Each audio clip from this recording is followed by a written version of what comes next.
नमस्कार, मैं हूं पूजा सिंह और आप देख रहे हैं हमारा अपना उत्तराखंड का ये खास बुलेटिन। चलिए बुलेटिन की शुरुआत करेंगे आज की कुछ खास बड़ी खबरों के साथ। मुख्यमंत्री पुष्कर सिंह धामी ने सचिवालय परिसर में ग्लास हाउस में आयोजित मुख्यमंत्री सशक्त बहना उत्सव योजना के तहत आपको बताते चले राज्य स्तरीय कार्यक्रम का उद्घाटन किया। रक्षाबंधन के उपलक्ष्य में आयोजित इस कार्यक्रम में मुख्यमंत्री ने स्वयं सहायता समूह के तहत लगाए गए स्टॉलों का निरीक्षण भी किया और महिला समूह को मेहनत और हुनर की सराहना भी की।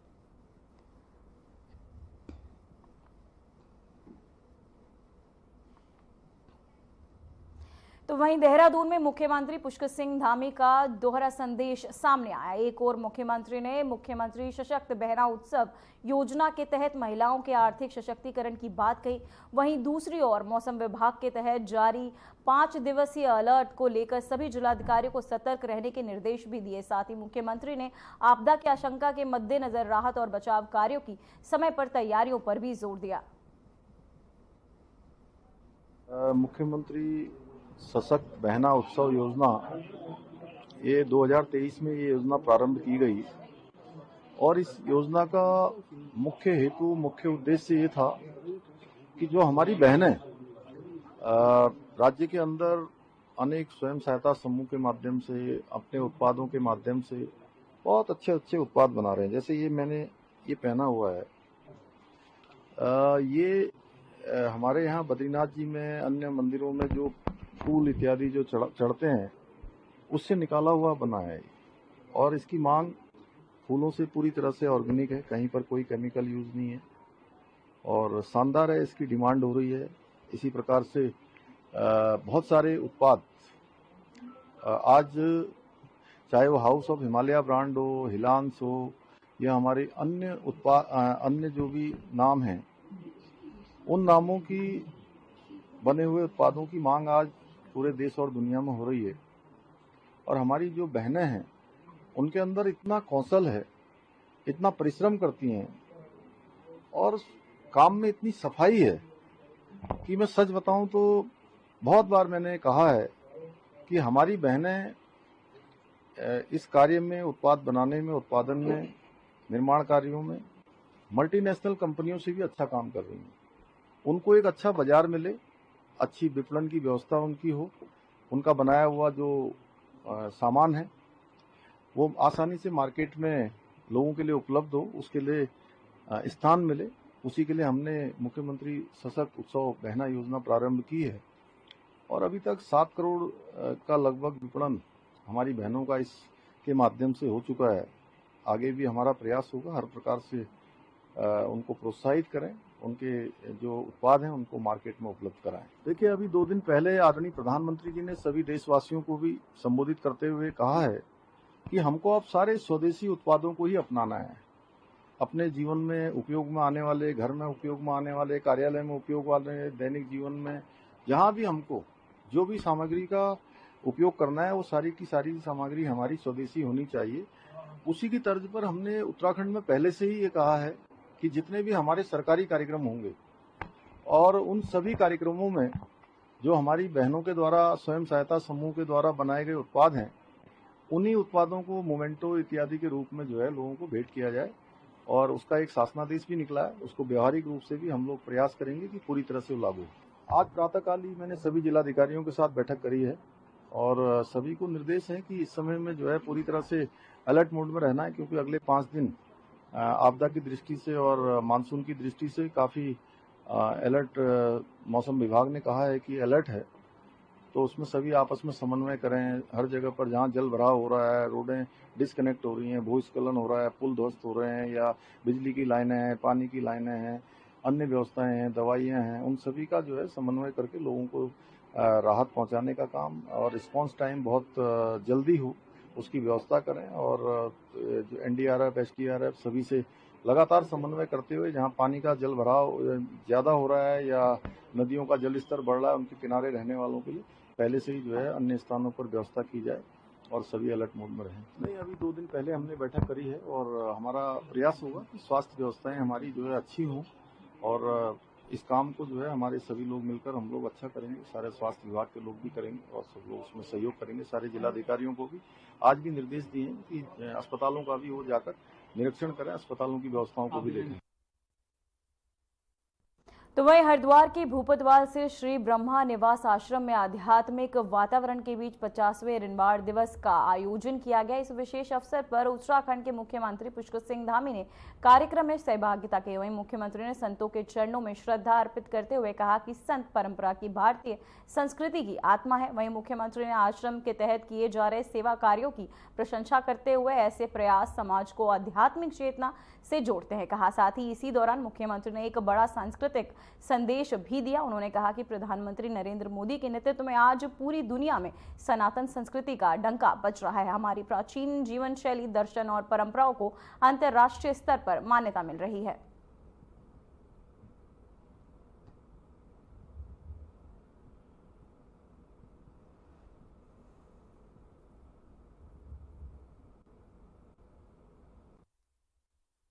भाइयों बहनों, आज आदरणीय प्रधानमंत्री श्री नरेंद्र मोदी जी के नेतृत्व में सनातन संस्कृति की पताका आज संपूर्ण विश्व के अंदर लहरा रही है। दुनिया भर के देश हमारी संस्कृति, हमारे प्राचीन जो दर्शन है, उन सभी से परिचित हो रहे हैं। और आदरणीय प्रधानमंत्री जी के मार्गदर्शन में देवभूमि उत्तराखंड जो ऋषियों की भूमि है, तपस्वियों की भूमि है, जहां आदिगुरु शंकराचार्य जी से लेकर स्वामी विवेकानंद जी तक सभी मनीषियों ने यहां पर तपस्या की है। यहां पर उन्होंने स्वयं को पाने के लिए लंबा तप किया है। हमारी सरकार आदरणीय प्रधानमंत्री जी के मार्गदर्शन में देवभूमि की संस्कृति और यहां की विरासत के संरक्षण एवं संवर्धन के लिए निरंतर कार्य कर रही है। और इसी को ध्यान में रखते हुए मां गंगा जी के तट पर ऋषिकेश हरिद्वार कॉरिडोर का निर्माण कराया जाना भी हमने प्रस्तावित किया है। आने वाले समय में यहाँ के सभी लोगों से वार्ता करके, स्टेक होल्डरों से कंसल्टेशन करके हम उस काम को आगे बढ़ाएंगे। और 2027 में यहाँ कुंभ भी हमारा होने वाला है। उस कुंभ की भी हम तैयारी कर रहे हैं। और कॉरिडोर के निर्माण के पश्चात धर्म नगरी हरिद्वार भी काशी और अयोध्या की भांति अपने नए स्वरूप में नजर आएगी। चाहे हरिद्वार,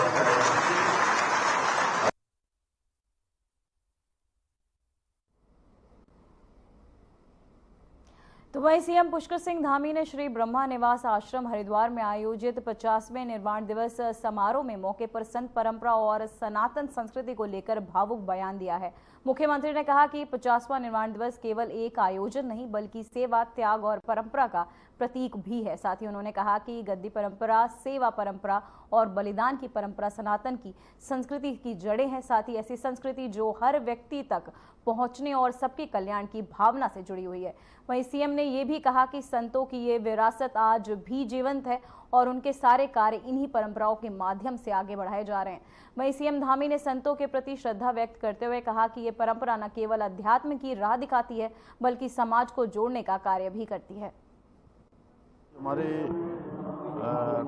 जो गद्दी परंपरा है, पूज्य भूरीवाला जो उनका 50वां निर्माण दिवस गुरु महाराज जी का है।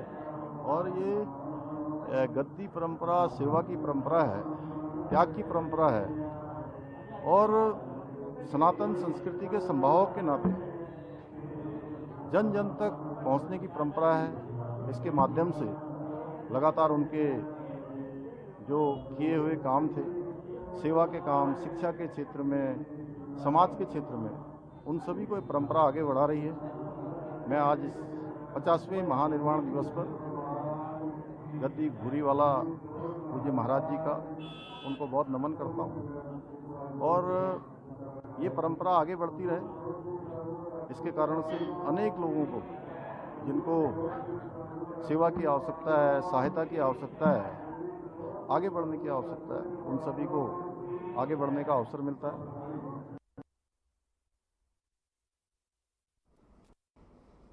तो वहीं उत्तराखंड के सीएम पुष्कर सिंह धामी ने स्पष्ट निर्देशों के बाद स्वास्थ्य विभाग ने बड़ी कार्यवाही की है। चमोली के प्रभारी अपर मुख्य चिकित्सा अधिकारी डॉक्टर मोहन शाह हसन ने को तत्काल प्रभाव से निलंबित कर दिया गया। हसन पर रुद्रप्रयाग में तिलकड़ी क्षेत्र में स्कॉर्पियो वाहन से 2 बाइक सवारों को टक्कर मारने का गंभीर आरोप है। इस हादसे में दोनों युवक गंभीर रूप से घायल हो गए थे। स्वास्थ्य विभाग ने इस घटना को सेवा की गरिमा और जन विश्वास की विरासत बताते हुए कड़ा कदम उठाया है।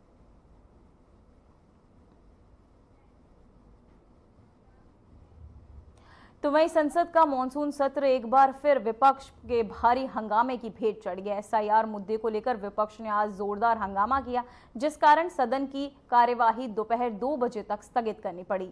वहीं सत्ता और विपक्ष के बीच तीखी बहस और आरोप प्रत्यारोप के बीच संसद का माहौल गरमाया रहा। इसी मुद्दे पर उत्तराखंड के राज्यपाल सांसद नरेश बंसल ने आर्यन टीवी के संवाददाता विजय चौधरी से खास बातचीत की है। इस वक्त हमारे साथ खास बातचीत करने के लिए मौजूद हैं उत्तराखंड से राज्यसभा सांसद नरेश बंसल जी। सर, चूंकि सदन चल रहा है, इसके बाद विपक्ष का लगातार हंगामा देखा जा रहा है, क्या कहें? ये विपक्ष का रवैया देश की 140 करोड़ जनता के साथ जिसने चुनकर सांसदों को भेजा है, विश्वासघात है। विपक्ष को चाहिए हर मुद्दे पर जिस पर भी है सदन में चर्चा हो, डिस्कशन हो, डिबेट हो, उसमें से ही सारी चीजें निकलती हैं और जनता के हित में अंत में निर्णय हो। लेकिन विपक्ष जिस प्रकार से सुबह ये तय करके आता है कि सदन नहीं चलने देना है, तो ये जहां देश का आर्थिक नुकसान है वहां देश की जनता के साथ भी न्याय नहीं है। विपक्ष को इस बात को समझना चाहिए, सदन को चलने देना चाहिए। सर, मैं अगर बात करें ऑपरेशन सिंदूर के ऊपर भी विपक्ष ने हंगामा कर रखा और एसआईआर का मुद्दा उन्होंने उठा रखा, क्या कहें?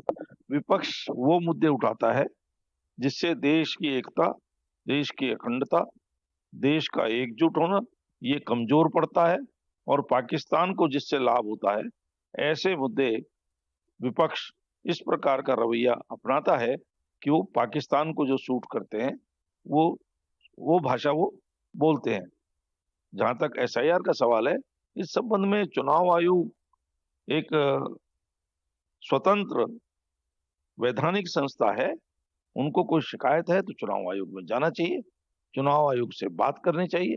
चुनाव आयोग हर चीज का जवाब देता है और इतने 2 महीने से चल रहा है, इस पर उनको प्रयास करना चाहिए था।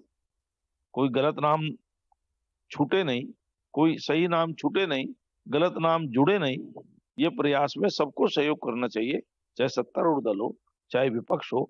अभी भी 1 महीना है, उसमें जिनका नाम होना चाहिए और नहीं है उसको जुड़वाने का विपक्ष को प्रयास करना चाहिए। जो गलत नाम अभी भी रह गए होंगे उनको कटवाने का काम करना चाहिए। इसमें सत्ता और विपक्ष का मतलब नहीं है।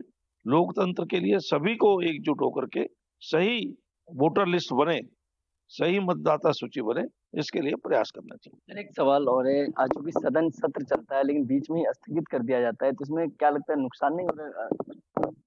जब सदन की कार्रवाई विपक्ष चलने नहीं देगा, कोई आउटपुट निकलेगा ही नहीं, तो सदन लंबा चला करके क्या करेंगे ये बताइए। सदन चले, विपक्ष सहयोग करे, सत्ता पक्ष विपक्ष के प्रश्नों का उत्तर देने के लिए हमेशा तैयार है। हमारे आदरणीय संसदीय कार्य मंत्री जी ने बार बार कहा है कि जिस मुद्दे पर भी चर्चा चाहते हैं नियमों के अंतर्गत हम चर्चा के लिए तैयार हैं। ये थे हमारे साथ बात करने के लिए राज्यसभा सांसद नरेश बंसल जी, जिन्होंने बताया कि विपक्ष का काम है हंगामा करना, लेकिन हम हंगामे से नहीं डरते, हम अपना काम करते रहेंगे। तमाम खबर साथ बने रहे। कैमरामैन राहुल के साथ आर्यन टीवी, विजय चौधरी, दिल्ली। तो वहीं पूर्व कैबिनेट मंत्री करतार सिंह भड़ाना ने मंगलौर विधानसभा के गांव घूसीपुरा और मुंडलाना में जनसभाएं की। उन्होंने इस गांव को, आपको बता दें, 5 लाख और 15 लाख रुपए देने की घोषणा की ताकि विकास कार्य किए जा सके। वहीं भड़ाना ने कहा कि वे उन सभी गांवों का आभार व्यक्त कर रहे हैं जिन्होंने उन्हें वोट दिया है। उन्होंने उम्मीद जताई कि 2027 के चुनाव में जनता उन्हें भारी मतों से विजयी करेगी।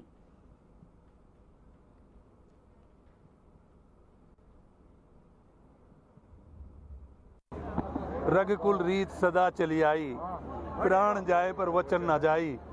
जो मैं वादा करके गया हूं अपने लोगों से, वोट उस टाइम तो यही था कि वोट के लालच के लिए जो है आदमी तरह तरह के वादे कर लेता है, लेकिन मैंने जो भी वादा किया है उसे निभाने के लिए किया है और परमात्मा से विनती करता हूँ कि मुझे इस लायक बनाए रखे कि जो मेरे बोले हुए वादे हैं वो परमात्मा जरूर पूरे करें। लगातार रैलियों में आप जा रहे हैं तो कितना क्षेत्रवासियों का आपको देखने को मिल रहा है, लोग क्या कहेंगे इसको लेकर? ऐसा ये तो आप ज़्यादा जानते हो मेरे से, कोई भी आदमी अपनी बुराई तो करता नहीं, तो ये तो मेरे सामने तो सब मेरे लगते हैं, लेकिन ऐसे भी होंगे जो औरों के भी हैं, खाली सब मेरे ही नहीं। तो आज आपने यहाँ घोषणा की है मुंडाना में कुछ अपनी तरफ से देने के लिए, तो ये घोषणा किस तरह की गई है? किस तरह की घोषणा की गई आपने अपनी तरफ से देने की? मैं जो काम वो बताएंगे, जिस दिन बताएंगे उससे अगले दिन चालू हो जाएगा काम।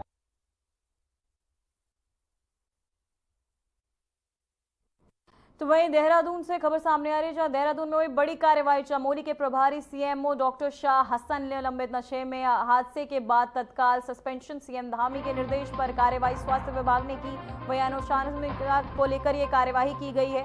तो आपको बताते चले, चमोली के प्रभारी पर कार्यवाही की गई है, जहां नशे के चलते ये हादसा हुआ, जिसके चलते उन पर कार्यवाही की गई है। स्वास्थ्य विभाग ने अनुशासनहीनता के चलते ये कार्यवाही की। देहरादून से ये बड़ी कार्यवाही सामने आ रही है।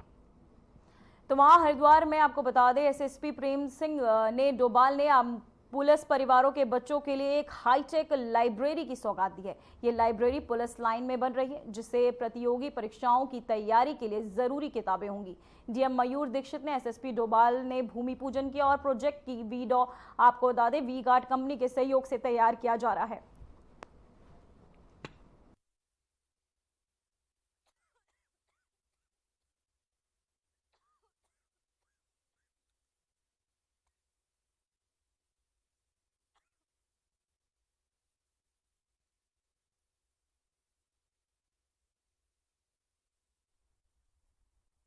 लाइन में वी गार्ड के माध्यम से वी गार्ड की टीम के द्वारा सीएसआर एक्टिविटी के तहत हमारे यहाँ पर बच्चों के जो यहाँ पर बच्चे पढ़ते हैं पुलिस लाइन के जो खासकर बच्चे हैं जो यहाँ पर स्कूल्स में भी पढ़ते हैं उनकी सुविधा के लिए उनकी आवश्यकताओं की पूर्ति के लिए एक लाइब्रेरी का यहाँ पर शिलान्यास किया गया है जो मुझे उम्मीद है आने वाले समय में पुलिस लाइन में जो रहने वाले बच्चे हैं या जो हमारे मॉडल स्कूल में पढ़ने वाले बच्चे हैं निश्चित तौर पर उनको इससे काफ़ी फायदा होगा। और क्योंकि जो किताबें हैं पुस्तकें हैं वो न सिर्फ ज्ञान चक्षु खोलती है बल्कि विश्व के जो नए जो आयाम हैं उनको भी स्थापित करती है। तो मेरे को पूरी उम्मीद है ये बहुत अच्छी पहल है जो वी गार्ड के माध्यम से यहाँ की गई है और मैं इसके लिए इनका सहृदय से धन्यवाद देता हूँ।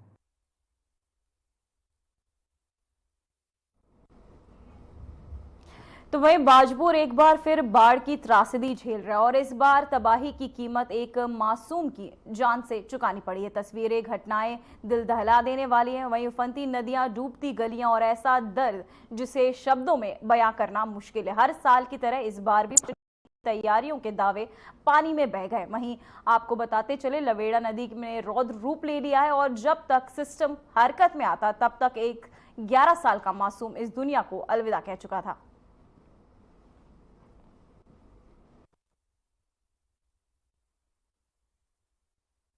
हमारे तो घर का सभी सामान खराब हो गया और सारे बिस्तर कपड़े पहनने तक के कपड़े नहीं बचे, इसलिए तो हमारा तो सबसे ज्यादा ही नुकसान हुआ। खटिया तक की सोने तक का इंतजाम नहीं है इस टाइम हमारे पास में।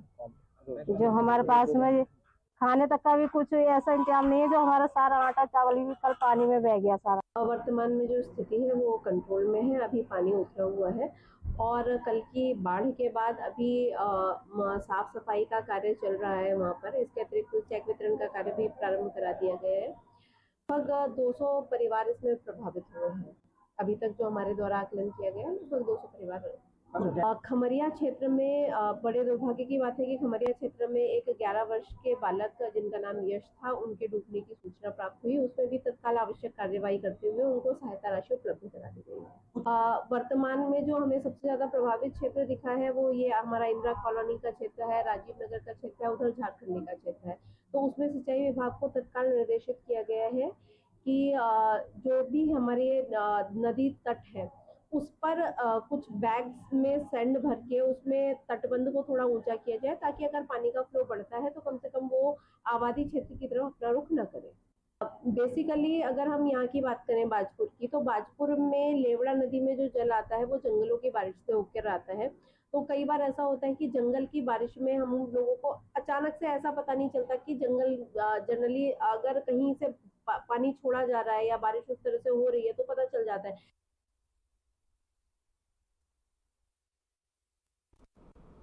तो वहीं उत्तराखंड के रुद्रप्रयाग से एक बेहद चौंकाने वाली और शर्मसार खबर सामने आई। स्वास्थ्य विभाग के जिम्मेदार पद पर तैनात एक अफसर ने ही लापरवाही की सारी हदें पार कर दी हैं। चमोली जिले के प्रभारी मुख्य चिकित्सा अधिकारी शाह हसन पर आरोप है कि उन्होंने नशे की हालत में अपनी स्कॉर्पियो गाड़ी से 2 युवकों को कुचल दिया। हादसे का रुद्रप्रयाग के बद्रीनाथ राष्ट्रीय राजमार्ग पर मोनाल होटल तेली के पास हुआ। वहीं प्रत्यक्षदर्शियों ने आपको बता दें, प्रत्यक्षदर्शियों के मुताबिक आरोपी सीएमओ की गाड़ी बेकाबू हालत में तेजी से आई।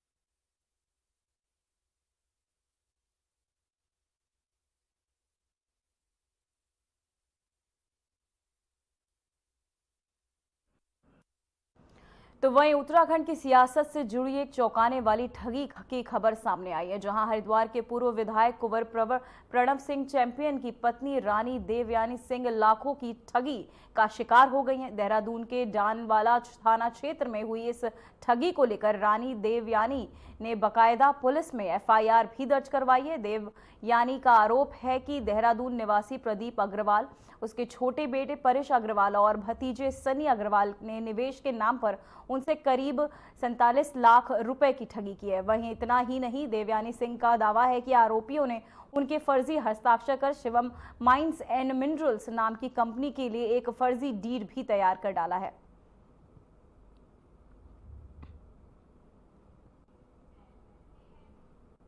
तो वह उत्तराखंड के विकासनगर से एक दिल दहला देने वाली खबर सामने आई, जहां एक बेटे पर अपनी ही मां की हत्या का आरोप लगा है।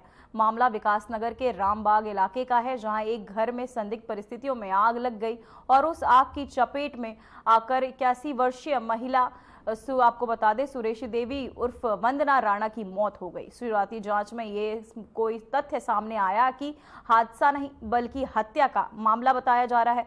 वहीं पुलिस ने मृतका के बेटे मनमोहन राणा के खिलाफ हत्या का मुकदमा दर्ज कर दिया। चौंकाने वाली बात यह रही कि घटना के वक्त घर में केवल मां और बेटा ही मौजूद थे और अब बेटा मौके से फरार है। वहीं पुलिस पूरे मामले की जांच कर रही है।